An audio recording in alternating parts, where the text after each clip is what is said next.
¡Ojos azules! Era justo lo que quería la simpática niñita de 3 años.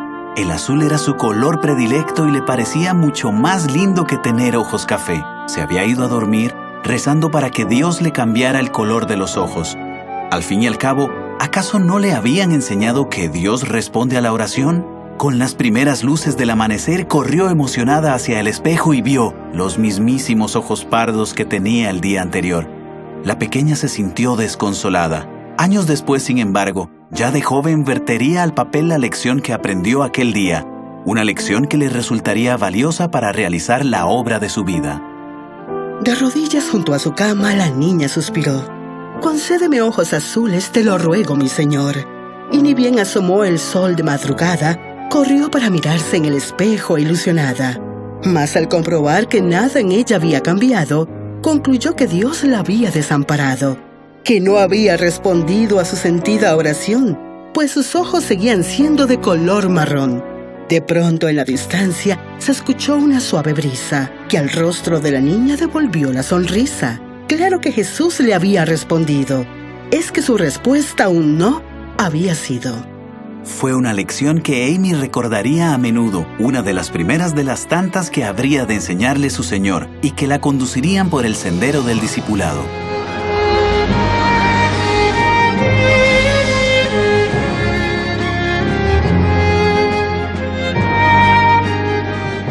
Amy Carmichael nació el 16 de diciembre de 1867 en la aldea de Mill Isle, en el condado de Down, Irlanda del Norte. Era la mayor de 7 hermanos, 4 varones y 3 mujeres. Sus padres fueron David y Catherine Carmichael. La familia Carmichael tenía un negocio de harina en Mill Isle, una próspera zona molinera. No solo daban empleo a muchos lugareños, sino que tenían una gran conciencia social. Tanto David como Catherine eran cristianos, muy comprometidos, y eran sumamente prácticos en cuanto a su modo de vida y su ministerio, particularmente en lo tocante a ayudar a otros.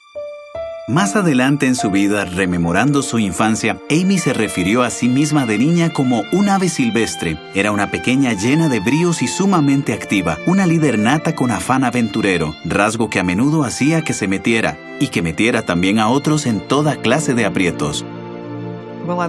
La verdad es que me encanta el relato con el que se da inicio al libro. Cuando era apenas una niñita y se le ocurrió meter a sus 2 hermanitos por el tragaluz y luego treparse ella también. Resulta que ahí estaban los 3 sentaditos en un techo empinadísimo, cuando de pronto miran hacia abajo y se encuentran a los padres, que los miraban estupefactos.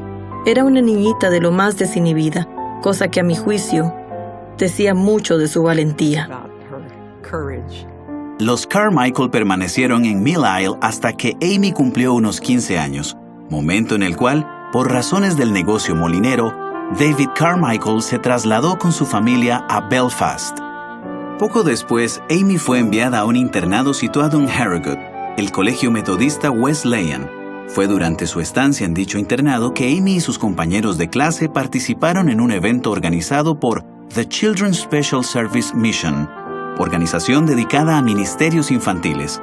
Durante el cierre, uno de sus fundadores, el señor Edwin Arrowsmith, hizo cantar a los niños la famosa canción «Cristo me ama», tras lo cual sugirió se dedicasen unos momentos a la reflexión.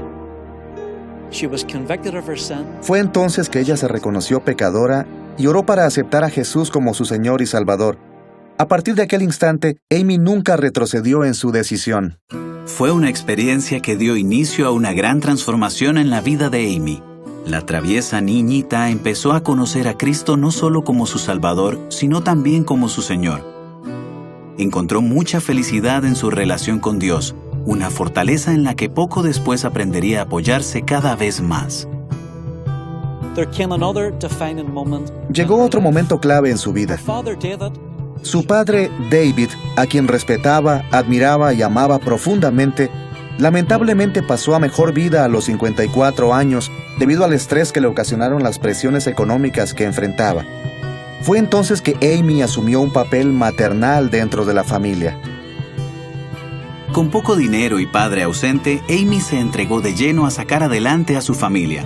Maduró mucho ayudando a su madre a sobrellevar las responsabilidades familiares. También se fortaleció su fe e inició un club semanal en el que participaban sus hermanos y hermanas y muchos niños del vecindario. En tanto que la mayoría de las niñas de su edad se interesaban por la moda, ser vistas en sociedad y casarse, Amy experimentaba un anhelo por lo espiritual, deseo que culminara con una experiencia que transformaría su vida de manera definitiva. En sus propias palabras: corría la mañana de un domingo en una calle de Belfast. Yo regresaba con mi familia de la iglesia cuando nos topamos con una pobre anciana que llevaba a la espalda una pesada carga. Entonces nos acercamos a ella, le quitamos de encima el fardo, la tomamos por los brazos y la ayudamos a avanzar. Ello significaba que a nuestro paso nos toparíamos con todas las respetables personas que retornaban a sus hogares. Fue un momento espantoso. No éramos más que unos muchachitos cualquiera, ningunos cristianos destacados. En fin, en el camino pasamos junto a una fuente, y fue ahí que Amy tuvo una experiencia que transformaría su vida, pues resulta que escuchó una voz audible que le hablaba.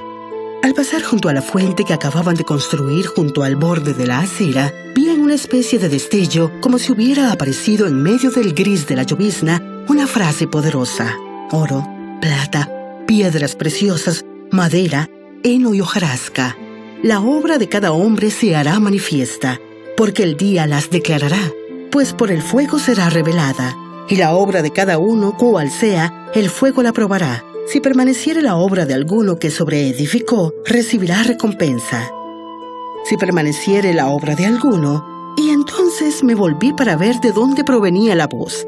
La fuente, la calle cubierta de lodo, los transeúntes con sus caras de amable sorpresa, vi todo eso, pero no vi nada más. Seguimos andando. No le dije nada a nadie, pero supe que había sucedido algo que había cambiado para mí los valores de la vida. Ya no volvería a importarme nada que no fuera eterno. Y así fue que aquella misma tarde, al llegar a su casa, se dirigió a su pequeña alcoba y oró. Fue en ese instante cuando decidió de manera definitiva lo que el Señor le pediría que hiciera durante el resto de su vida. Si antes de eso Amy ya era una persona comprometida en su servicio cristiano, a partir de aquel día lo fue aún más. Todos los domingos salía por las tardes a tocar las puertas para invitar a los niños a su casa, donde celebraba encuentros infantiles. Los lunes por la noche los dedicaba a educar a un grupo de niños pobres y las otras noches salía a los tugurios junto con otros miembros de las misiones ciudadanas de Belfast. Inició The Morning Watch, un club en el que todos los miembros, incluyendo a sus propios hermanos, se comprometían a dedicar tiempo al estudio de la Biblia y la oración. En aquel entonces, a Amy comenzó a inquietarle mucho un grupo de mujeres denominadas Showleys. ¿Quiénes eran estas Showleys? Pues nada menos que las niñas de la zona que laboraban en los molinos de Belfast. Trabajaban 14 horas diarias por unos sueldos miserables. Las condiciones laborales eran terribles y ellas mismas eran muy pobres. Se las llamaba así porque se cubrían con chales, ya que no les alcanzaba para comprarse las ropas que solían vestir las personas respetables de Belfast. A los distinguidos miembros de la iglesia de Amy les horrorizaba ver a esas muchachas tan mal vestidas en el culto, y a medida que aumentaban en número, aumentaba también el disgusto de la congregación. Amy sabía que había llegado el momento de hacer algo al respecto. Se puso a orar. Al poco tiempo, Amy se dio cuenta de que sería necesario encontrar un lugar donde pudieran reunirse por su cuenta. Tras orar al respecto y conversarlo con otros, se reunió con una amiga suya, una tal Kate Mitchell, y se le ocurrió la idea de comprar un edificio de hojalata que costaba 500 libras. Amy conoció al dueño del edificio, y aquel recinto de hojalata se convirtió en el salón de bienvenida. El recinto de hojalata de Amy, al que llamaron Salón de Bienvenida o la Welcome Evangelical Church, Iglesia Evangélica de la Bienvenida, como se le conoce en la actualidad, ha cambiado mucho desde los días de Amy. Cuando Amy llegó aquí en 1887, no quería que fuese una iglesia que se limitara a hacer reuniones de culto. Quería contar con un local donde esas niñas de 14 años pudieran acceder a algún tipo de recreación y de paso aprender a socializar y relacionarse. Amy continuó trabajando exitosamente con las Shawleys hasta que ocurrió algo que interrumpió la bonanza. En 1888, cuando Amy tenía 20 años, la crisis económica hizo que se desvaneciera el dinero que les había dejado su padre.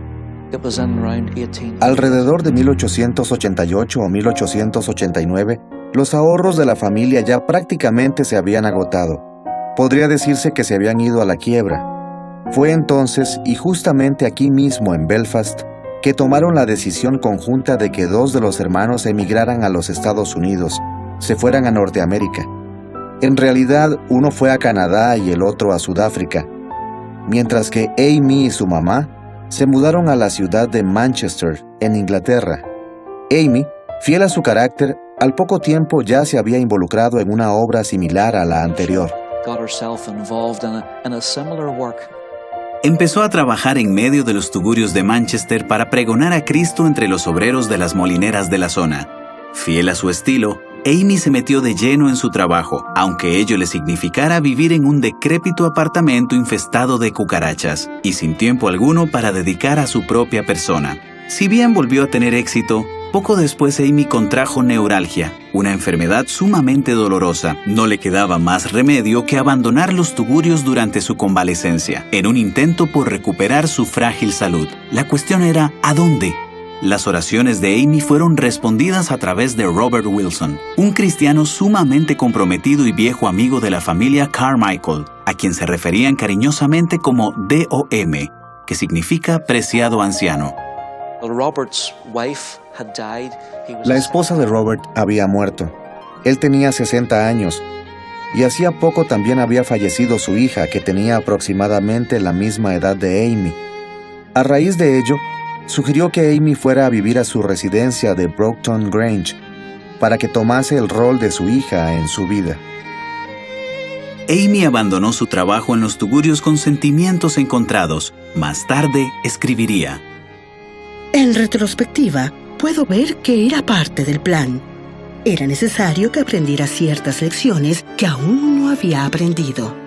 Robert Wilson era presidente de la Convención Keswick, un evento que se organizaba anualmente en torno a la enseñanza de la Biblia y que atraía a una gran cantidad de profesores cristianos de renombre, lo cual dio a Amy la oportunidad de exponerse a muy buenas influencias. El D.O.M. además gustaba de otras denominaciones ajenas a la suya, cosa que a Amy le enseñó a dejar de etiquetar a otros y concentrarme únicamente en la iglesia única e invisible a la que pertenecen todos aquellos que aman al Señor.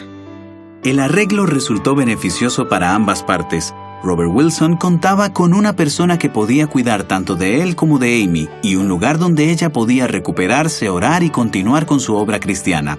Fueron 2 años felices y cómodos que parecerían prolongarse por mucho tiempo, hasta que cierto día llegó el llamado. Escuchó un llamado audible, una voz audible que contenía referencias a las Escrituras. Solo constaba de una palabra: id. De inmediato, supo apenas escuchó esa voz diciéndole id, que Dios nuevamente la llamaba a salir de su zona de comodidad. Se lo expresó en una carta a su madre. Le dijo que había escuchado aquella palabra con la misma claridad que si se la hubiese dicho su propia madre, y la palabra era id, y supo que se trataba de la voz de Dios que le decía que debía ponerse en marcha, dirigirse a quienes aún no conocían el Evangelio.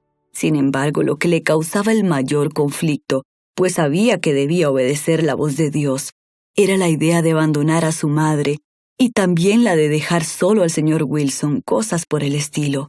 ¿Cómo puedo hacer algo así?, se preguntaba. El costo parecía demasiado alto, no solo para ella, que aunque se vería afectada, no se compararía con el sufrimiento, las penurias y el desconsuelo que ocasionaría a 2 de las personas que más significaban para ella en la vida. Al día siguiente, Amy escribió a su madre: Madre, me siento como si estuviera apuñalando a un ser querido, y aún en medio del dolor, la certeza de que fue su voz la que escuché no ha disminuido en ningún momento. Aunque me invade un enorme dolor, esa certeza sigue ahí. Él me indicó que me marchara. Id, me dijo, y yo le respondí: sí, Señor. Su madre le respondió: todos estos años Él me prestó tu presencia, ¿Cómo podría decirle que no ahora que te pide que te alejes de mí? De ninguna manera, Amy. Él te pertenece y tú le perteneces a él. Puedo confiarle tu vida y lo hago de buen grado. Sin embargo, como cristianos, Robert Wilson y su madre aceptaron que se trataba de la voluntad de Dios para la vida de Amy. Hay veces que no es fácil aceptar la voluntad de Dios, sobre todo cuando implica hacer sacrificios y tomar decisiones difíciles. Pero cuando se trataba del llamado de Dios, Amy sabía que tenía que ir, que debía responder a ese llamamiento. Amy pensó en hacer labor misionera en China. Al fin y al cabo, Hudson Taylor, director general de la misión al interior de la China, era muy amigo del DOM. Puso sus cosas en orden y empacó sus pertenencias, pero la rechazaron por razones de salud. El que se le negara esa oportunidad dejó completamente perpleja a Amy. No obstante, había aprendido de pequeña que en ciertas ocasiones Dios responde con una negativa. No perdió la fe, confió y siguió esperando. Exactamente un año más tarde, Amy sintió que Dios la guiaba al Japón. Sin esperar respuesta de la organización misionera para la cual tenía esperanzas de trabajar, se montó en un barco rumbo a Oriente. Siempre alerta ante cualquier oportunidad que se le presentara de pregonar su fe, antes de que su barco hiciese puerto en Shimonoseki, Japón, el capitán había entregado su vida al Señor. Es curioso, porque ella siempre solía ser muy decidida en cuanto a las instrucciones que le daba el Señor.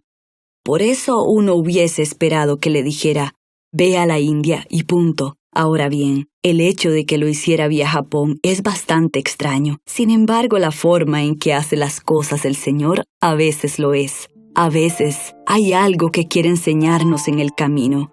Y una de las lecciones que aprendió Amy en Japón fue, en cierta ocasión, que se encontraba instruyendo a una anciana, hablándole sobre el Evangelio.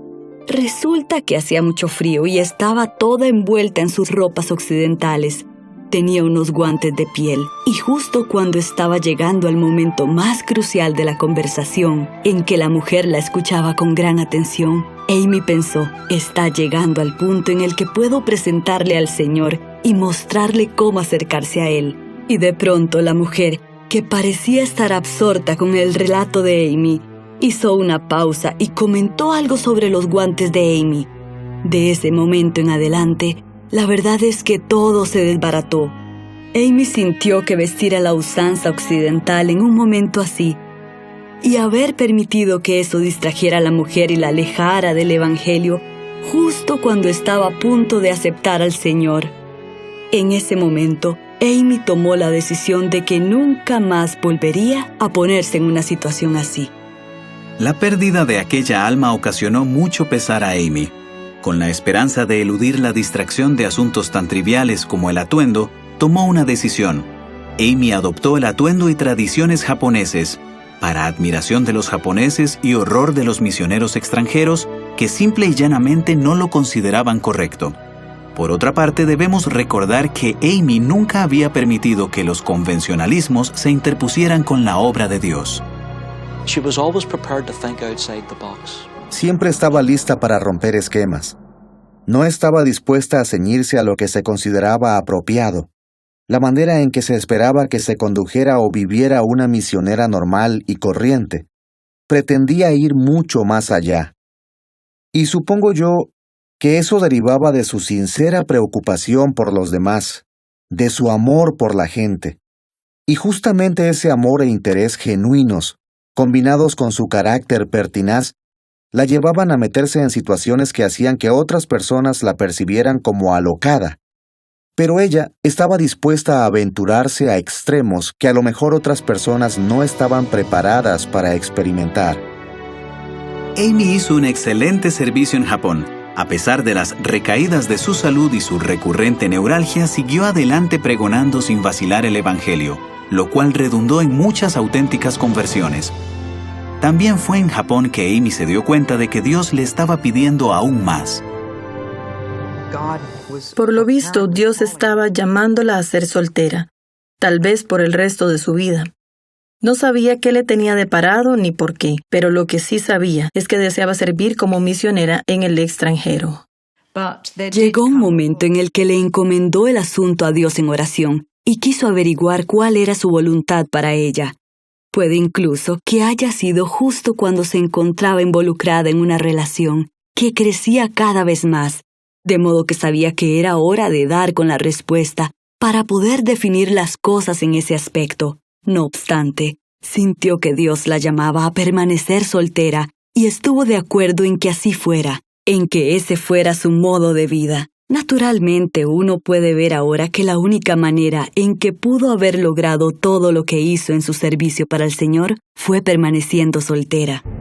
Lamentablemente, tras 15 meses muy productivos en Japón, la salud de Amy se deterioró a tal punto que no le quedó más alternativa que irse. Decidida a permanecer en el campo de la misión, Amy se dirigió a Ceilán, lo que hoy se conoce como Sri Lanka, donde una vez más la misionera de 27 años entregó su corazón y su alma al servicio a Dios. Y una vez más le falló la salud. Reacia a regresarse a Inglaterra para guardar reposo absoluto, el asunto se decidió al llegar una carta.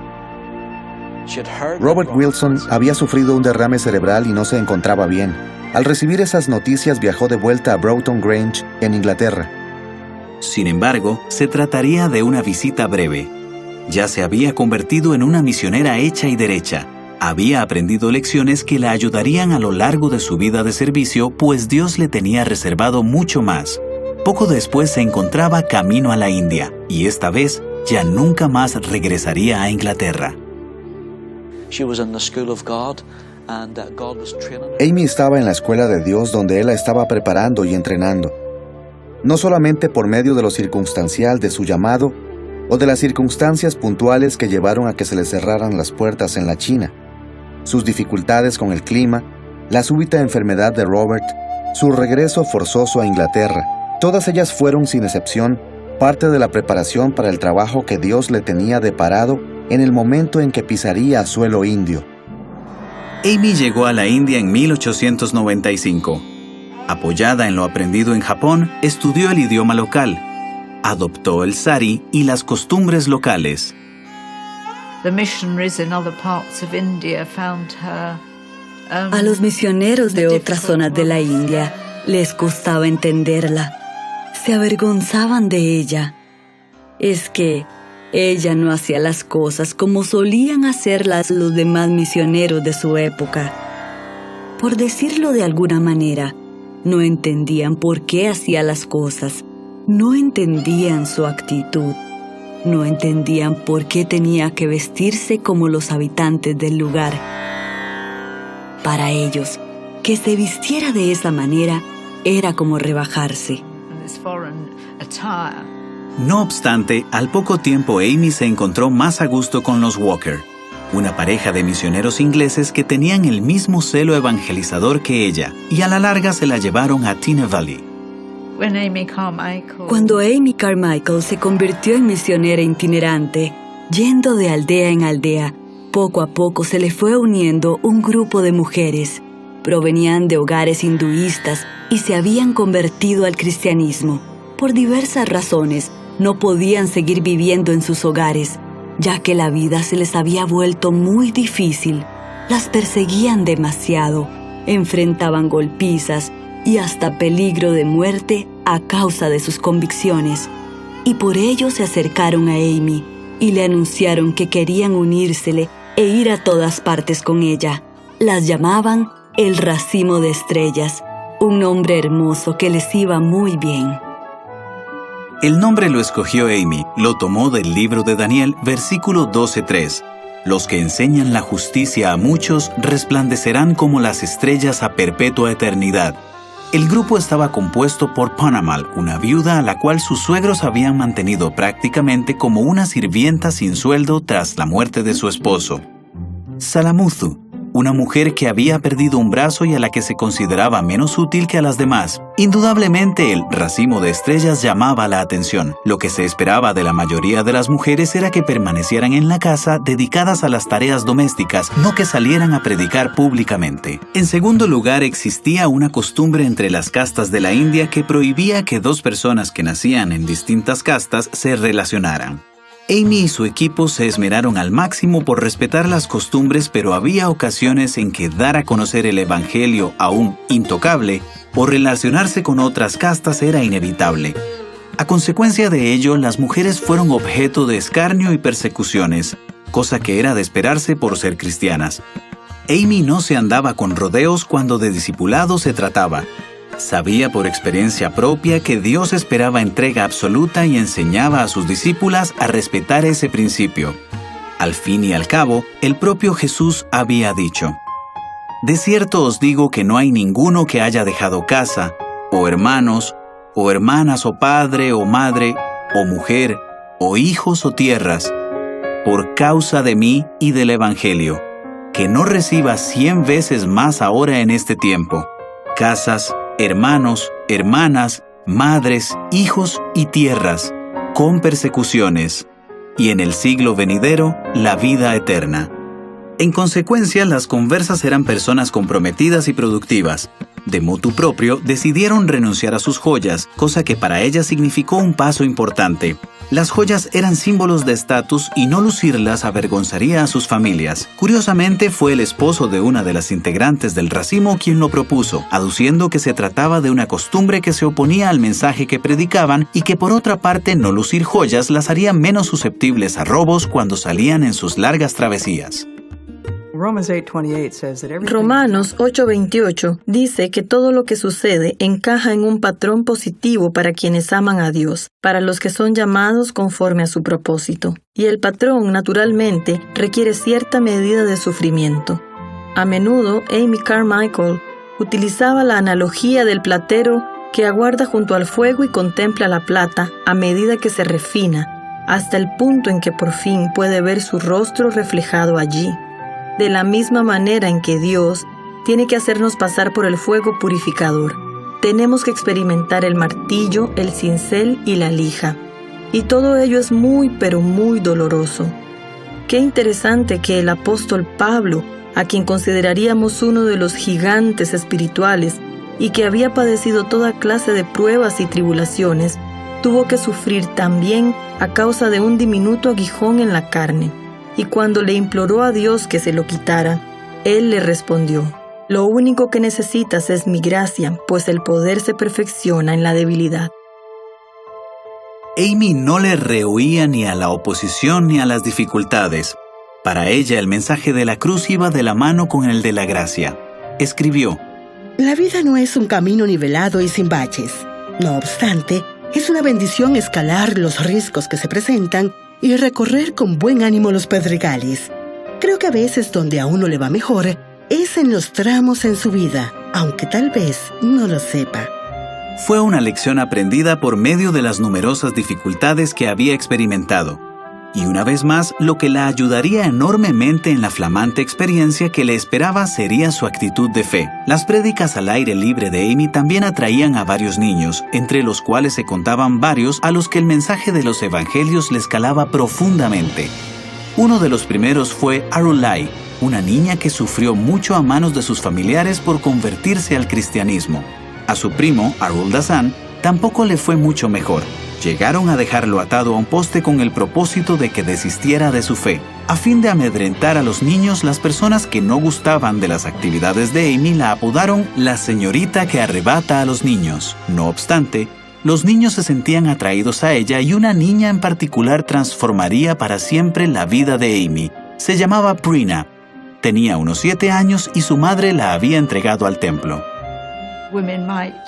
Era común que una mujer entregase a una niña como parte de una promesa, o que una mujer que había enviudado cediese a una hija pequeña por haber sido maldecida con la viudez, asumiendo así la responsabilidad de la muerte de su esposo. Así pues, a modo de retribución o a fin de deshacerse de ese estigma y saldar su pecado, el cual supuestamente había ocasionado la muerte de su esposo, consideraba que al entregar a una de sus pequeñitas al templo, se resarcía de su pecado. Prina quedó bajo la tutela de las mujeres del templo, sin que se le permitiera regresar a su casa. Al igual que otras jovencitas, comenzó a ser entrenada para convertirse en una devadasi, una niña del templo desposada con el dios. Era su deber cuidar del templo y participar en ritos que en algunos casos implicaban acoso físico.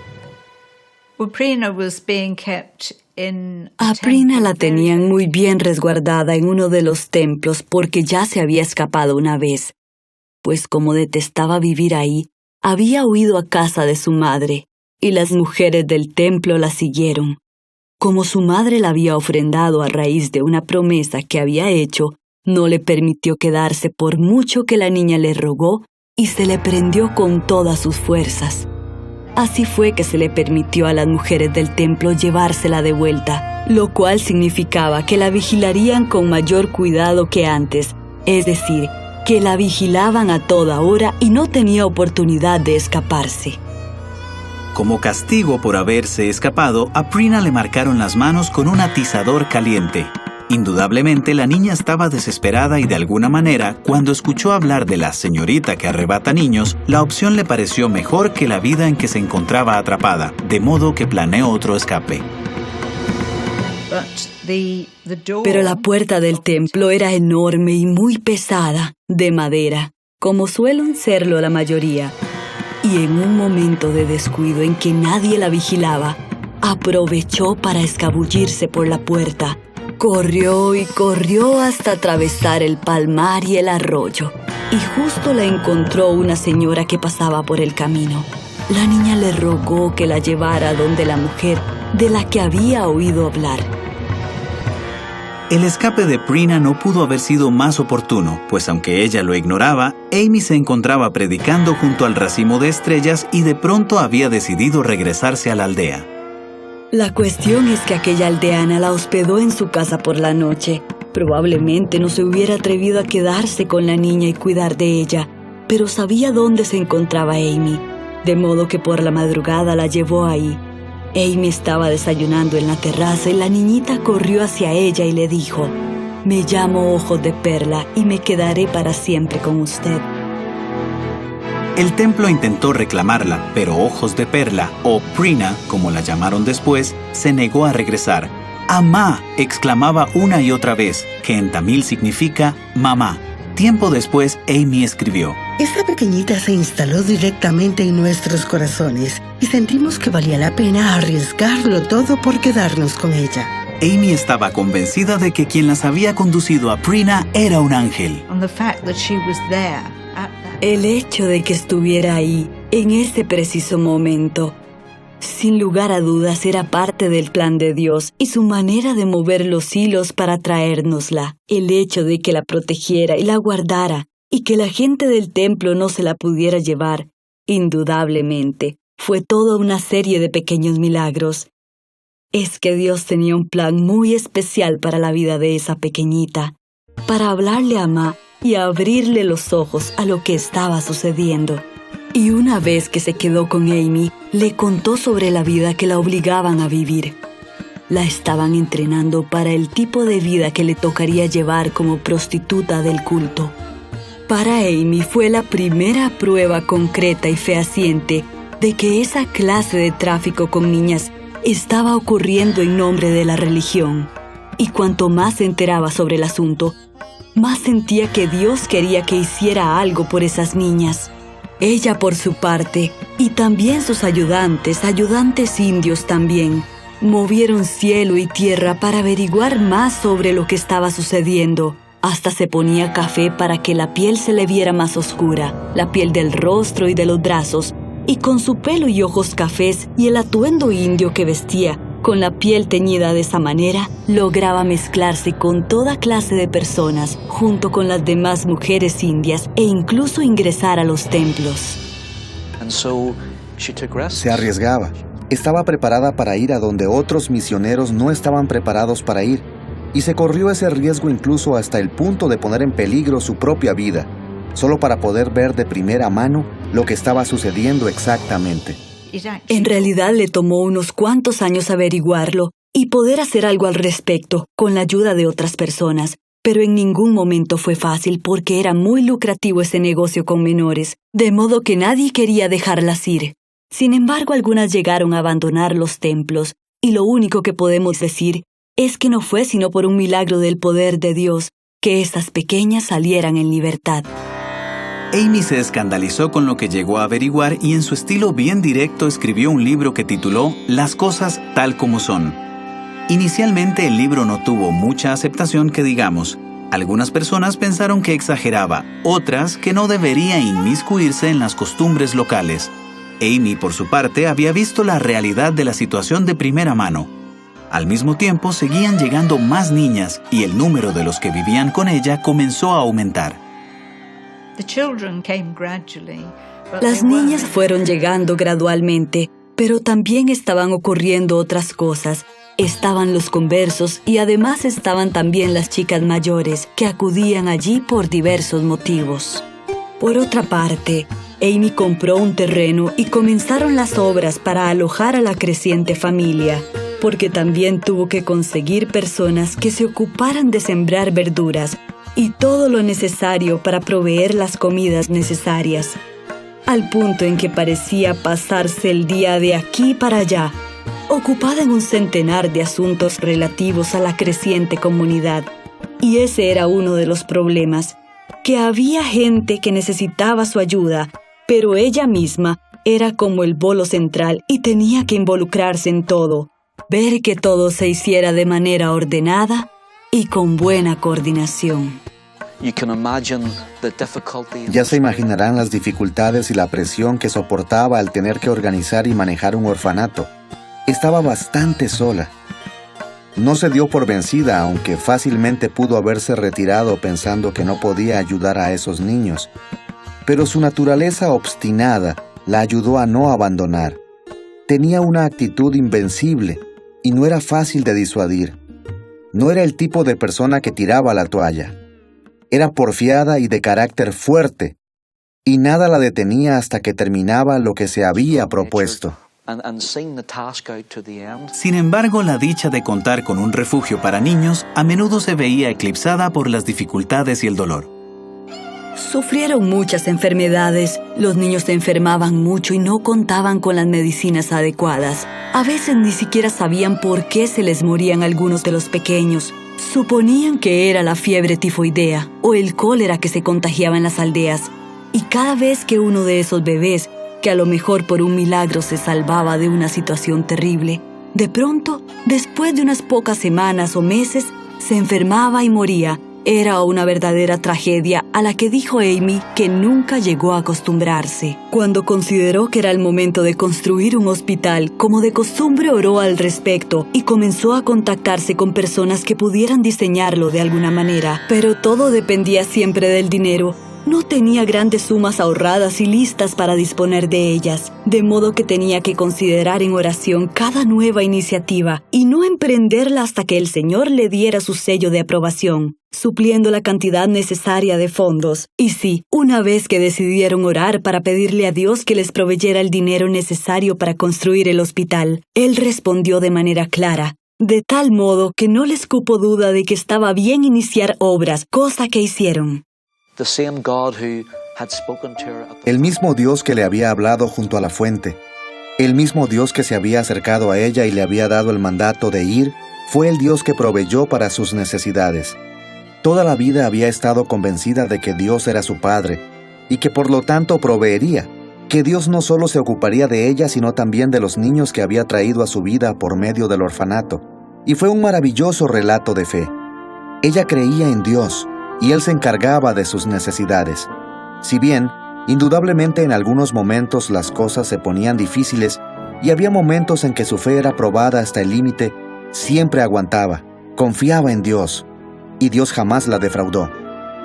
Y a la larga se construyó el hospital. ¡Qué hermoso nombre! El lugar de la curación celestial, que dejaba sentado que aunque las personas acudían allí con sus enfermedades, dolencias y problemas de salud, acudían para ser sanados. Era un lugar donde se administraban medicamentos y en algunos casos se realizaban cirugías, pero también donde se cuidaba a las personas íntegramente, es decir, no solo física, sino también espiritualmente, lo cual era muy importante, y además, la forma en que se cuidaba de los pacientes, aunque tan solo se tratara de lavarle las heridas, o como sucedió cuando comenzaron a llegar las personas que sufrían de lepra. El solo hecho de que los cuidaran y les limpiaran las heridas con tanto amor, y que se les hablase sobre el amor de Dios mientras se los atendía, significaba que a las personas se les daba un cuidado integral. Las personas acudían al hospital con sus problemas y hablaban de ellos, de modo que también así se ministraba el amor de Dios a esas personas. Cuantos más niños se sumaban, mayor se volvía la necesidad de espacio. Amy tenía la costumbre de llevar a toda su familia a la iglesia de la aldea. Resulta que un día el pastor le dijo: «Es que ya son tantos que no hay lugar para las personas de la aldea. Por favor, constrúyase su propia casa de oración para usted y sus niños», que fue exactamente lo que hizo. Pero me atrevo a decir que la idea no se le había cruzado por la cabeza, de no ser porque el pastor se lo dijo de manera tan directa. Una vez más, la cuestión era buscar a las personas calificadas para construir y presupuestar los gastos, y luego pedir al Señor que le pusiera su sello de aprobación diciéndole: «Señor, necesitamos tal y tal cantidad, ¿nos la vas a proveer?». Y cuando proveía, lo tomaban como señal de que iban por buen camino. Poco a poco el complejo de la misión creció tanto que hasta contaba con pequeños cuartos que se usaban como guarderías, salones de clase y una sección para los varones. Parecía que no dejaban de aumentar las personas que escuchaban sobre Amá y su obra. Amy encomendó a Dios sus crecientes necesidades. El biógrafo Frank Houghton escribió: «Como el Señor mismo era quien lideraba esa obra, tenían que seguir sus órdenes y, ¿de qué otra manera podrían averiguar lo que se proponía sino por medio de la oración?». Amá consideraba que si hacían sus peticiones esperando recibir, debían estar preparados para esperar y no apresurarse a formular sus peticiones hasta asegurarse de que estuvieran pidiendo conforme a la voluntad de Dios. Por lo visto, el Señor daba a Amy un nombre para cada cosa. Cuando se ingresa desde uno de los complejos al aire libre a los interiores, hay un hermoso arco con forma de luna que dice alabanza de un lado y salvación del otro, de modo que cada una de estas cosas tiene mucho significado. También las cabañas de los niños recibieron los nombres de las piedras que se mencionan en el Apocalipsis, las 12 piedras preciosas. Claro que cuando las 12 piedras les quedaron cortas, tuvieron que recurrir a otros nombres, pero todos eran nombres hermosos como amor, gozo, paz, ese tipo de nombres, sí. A Amy le encantaba ponerle nombre a las cosas. A su recámara se la conocía como la habitación de la paz. Cosas por el estilo. Así es, diferentes habitaciones, y hasta el lugar donde se enterró a los miembros de nuestra familia también. Jamás lo llamamos cementerio, ni nada por el estilo, siempre lo conocimos como el huerto de Dios. Así es, quería que los niños vieran a Dios en todo. Y al nombrar las cosas que siempre asociaran al Señor y su presencia y su deseo de hacer el bien. No le gustaba la idea de que pusieran a sus seres queridos cuando morían en un hueco en la tierra y los cubrieran, de modo que explicaba que eran como las semillas de Dios, que Él las plantaba en su huerto y esperaban allí a que llegara la primavera, el regreso de Jesús, cuando se levantarían y florecerían de nuevo. Pero al igual que con otras obras de Dios, si bien dan abundante fruto, el enemigo procura con todas sus fuerzas ocasionar problemas y detenerlas. Amy y Dohnavur no fueron la excepción. Quienes escriben sobre Dohnavur y lo describen como un huerto de Edén sin serpiente, o como un cielo donde no entran rencillas, malicia ni envidias, no le hacen justicia en realidad. Quienes visitan el complejo de Dohnavur se quedan encantados con la felicidad que reflejan los niños, y si pudieran permanecer allí varios meses, en lugar de unas pocas horas o días, confirmarían sus impresiones iniciales. Pero también descubrirían que esa armonía y ese amor están bajo permanente ataque, y que no hay un solo momento en que el adversario no busque menoscabarlos. Es Dios quien hace que los miembros de una casa estén unidos, y dejarían de estarlo si los miembros de su casa perdieran su contacto con Él. Ella solía decir en su defensa: «No que lo haya alcanzado ya». Y para manifestar su resolución: «Te seguiré». La oración: «Haznos lo que parecemos ser», a menudo salía de sus labios. Tuvo que comparecer ante los tribunales en su intento de recuperar a algunos de los niños. Y creo que hubo toda clase de denuncias contra su persona por falsas acusaciones. En cierta ocasión acusaron a Amy y estuvo a punto de recibir una condena de 7 años de prisión, porque los familiares de una de las niñas intentaron adjudicarse su tutela.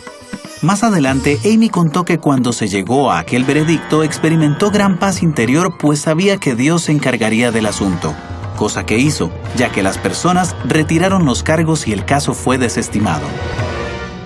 Fue una manera más de presionarla por el trabajo que realizaba. Pero una vez que Amy se convencía de que algo era voluntad de Dios, no retrocedía. A la larga, los esfuerzos de Amy y su inagotable lucha a favor de las niñas de los templos en particular fueron recompensadas, aunque nunca faltaban reveses ni contratiempos. Amy tenía mucha influencia con las autoridades en cuanto a estas cuestiones. Ella y las mujeres con que trabajaba. Hasta el día de hoy se la reconoce como una reformadora social. Se le concedió una condecoración por lo que había hecho, pero siempre era la primera en decir que no lo había hecho por su cuenta, sino junto con otras mujeres indias que tenían un genuino interés en que se revirtiera la situación y que laboraran junto a ella para que se obrasen esos cambios, dando a conocer los hechos. Si bien la obra de Amy se recuerda principalmente por su labor con la infancia, su influencia en la población general fue igualmente efectiva. La comunidad Dohnavur y el orfanato fueron como un destello de luz divina que llegó hasta los corazones más sumidos en las tinieblas, como fue el caso de Raj, cabecilla de un grupo de bandoleros. Era un bandolero a quien Amy tuvo la oportunidad de conocer y con quien pudo dialogar y hablar del Señor, al punto en que se entregó a Él y mediante su influencia y la de Amy, muchas más se entregaron también a Dios. El inconveniente era que había sido un delincuente y había hecho mucho daño. Aunque es cierto que prácticamente se dedicaba a robar a los ricos para dárselo a los pobres, mucha gente de la aldea de donde provenía se entregó al Señor, en parte a través de su testimonio y en parte por todas las cosas que sucedieron y las oportunidades que tuvieron Amy y otros de predicar en aquella aldea. Mucha gente reconoció que Raj era un hombre totalmente transformado, al igual que varios de los integrantes de su pandilla, y la salvación de ellos no era algo meramente nominal. Dejó de robar a las personas y encontró otras maneras de ganarse la vida. A medida que la familia de Dohnavur crecía, Amy sintió la necesidad de dar a los niños un respiro de los meses tan calurosos del verano. Se ubicó un lugar en el fresco de las montañas y se obtuvo el dinero necesario para construir unas cabañas. Cierto atardecer, Amy se encontraba inspeccionando las obras cuando ocurrió un accidente. Estaba oscureciendo y ya no se veía muy bien. Resulta que habían cavado un pozo en el jardín, una especie de fosa, creo. Al parecer no la vio por la oscuridad y se cayó dentro. Se rompió la pierna y se dislocó un tobillo. Los doctores pensaron que volvería a caminar con el tiempo, pero la realidad es más que dar unos cuantos pasos dentro de su habitación. Fuera de ella, nunca volvió a caminar normalmente. Amy pasó inválida el resto de sus días. Estuvo confinada a su habitación de Dohnavur por más de 20 años. Uno podría llegar a la conclusión de que ya había acabado su obra. O preguntarse, ¿qué puede hacer una inválida? Una mujer prácticamente paralizada y confinada a su habitación por el resto de sus días. ¿Acaso no habrá acabado su ministerio?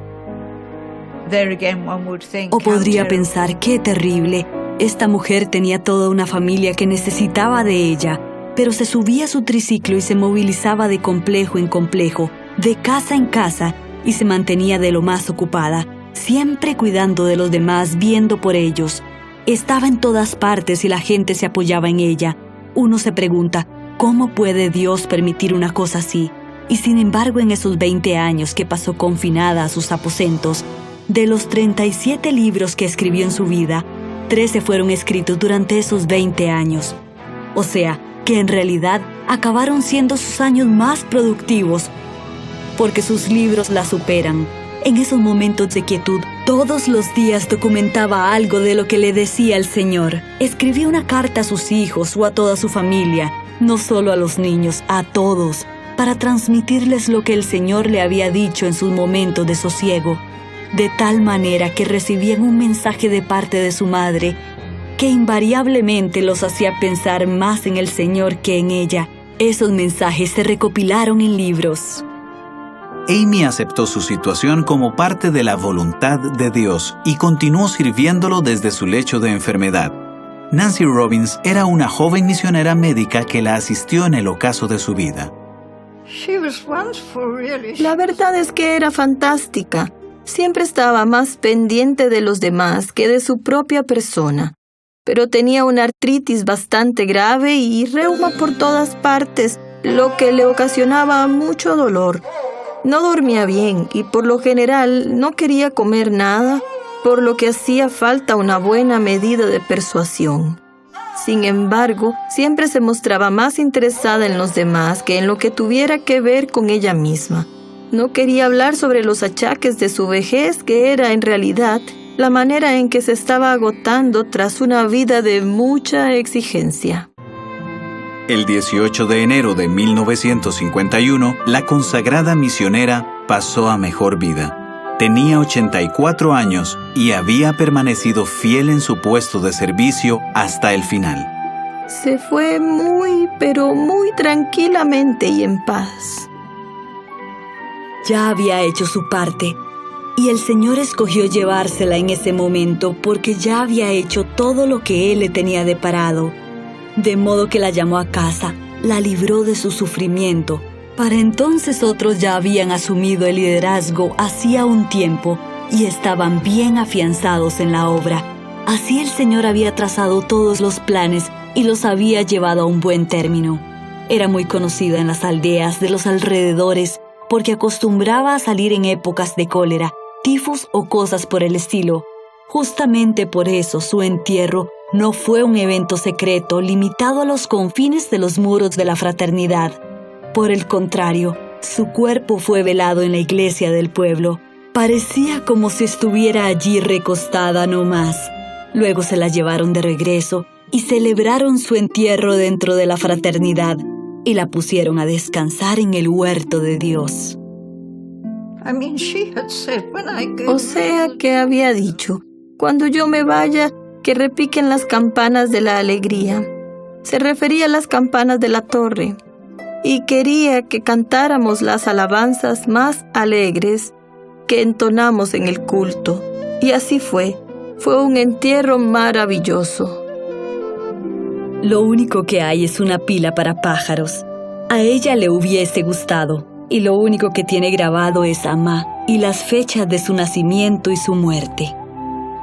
Quiero estar cerca a ti, transitar tu camino, no ser como ave errante, volar sin rumbo fijo, sino anidar en tu árbol, muy junto a ti quedarme, y a tu abrigo, Señor, del viento resguardarme. Quiero estar junto a ti, amparada entre tus alas, en la copa de tu árbol, en lo alto de sus ramas, a salvo de peligros, lejos del cazador, donde siempre hallo refugio, y todo está bien, Señor.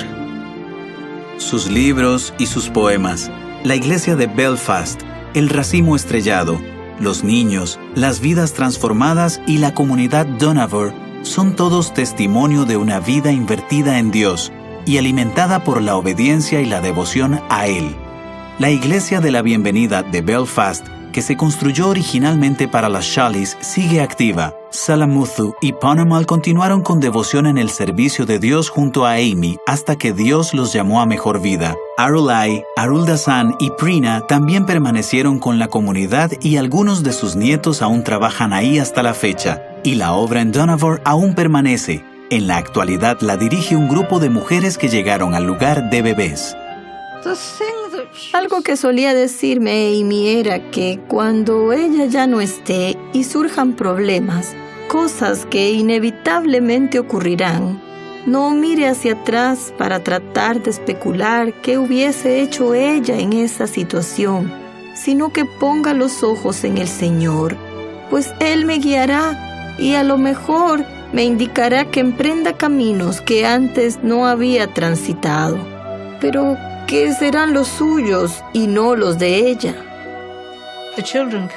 Los niños llegan por medio de diversas fuentes y medios, La mayoría llega a través de personas que se enteran de niños que corren algún tipo de peligro, por ejemplo, que padecen pobreza o abusos, o cuyos padres murieron. Son muchas las razones por las que se rescata a los niños, o por la que necesitan un lugar donde se les prodigue amor o cuidados.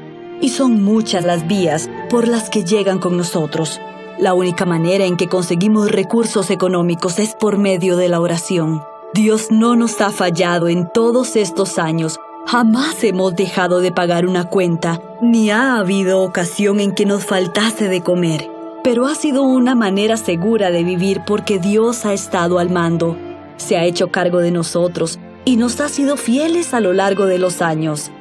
Así han sido las cosas y así continuarán. Quería seguir el ejemplo de su Señor, su Salvador.